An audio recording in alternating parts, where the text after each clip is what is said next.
tugenda kutunuulirako ku sirapu gye tuyita Puritex.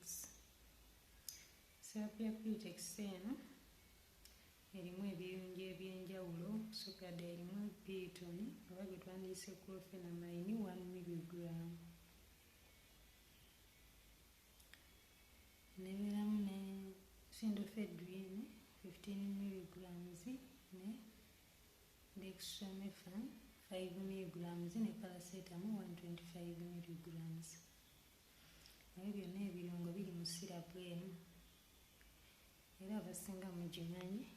Eno tugikozesa okujjanjaba katonda bwe kati tukakozesa okujjanjaba koofu ne fulu naddala mu baana abato. Tukakozesa okujjanjaba koofu ne fulu mu baana abato. Abaana abali 1 to 5 years tubawa 2.5 mils emirundi emu olunaku 4 times a day oba kyetuyita QID for 5 days. Netuba tubajjanjaba koofu. Kantu kano kali 60 mil, kalimu 60 mils.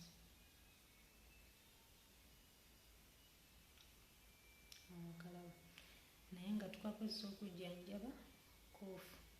Koofu tugaya abaana abato tubawa 2.5 mils 1 to 5 years.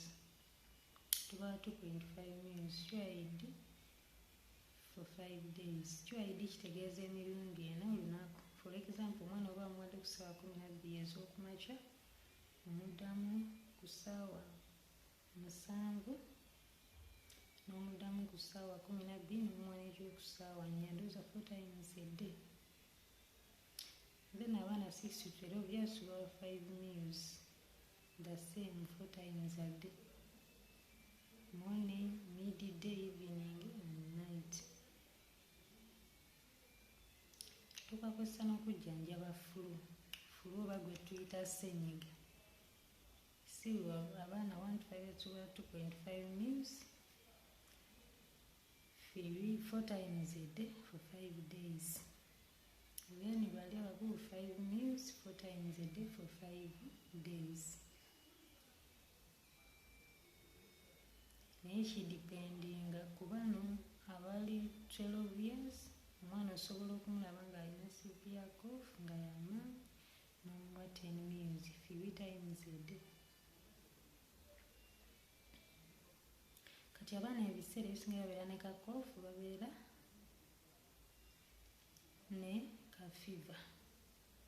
Akaleetedde cough eyo oba fulu oyo kuba tuganye muno mulimu n'ekirungo kya Paracetamol oba gwe twandiyise Panado. Kati kayambako n'okujjanjaba that fever oba that pain omwana gy'aba awulira.